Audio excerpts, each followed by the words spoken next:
Von doch wird wir uns mal kurz bei St. Georgen in Wismar umkicken.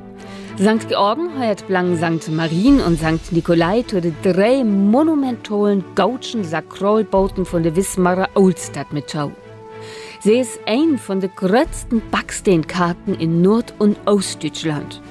Früher wäre die St. Georgen-Karke mal das Gottshus von den Landherren und Handwerkers in Wismar. Kurz für das Ende vom Zweiten Weltkrieg kam die Karke bei einem Luftangriff schwer zu Schaden.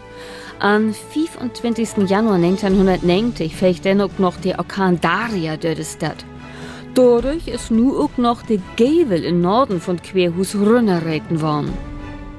Von paar Wandmalerien, die so im 1500 rum entstanden sind, mal aufsehen, sieht ein Binnen von der Kark gar nichts mehr.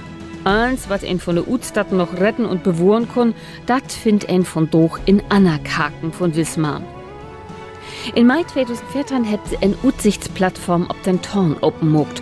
Da kann er nun mit dem Vorstall fahren.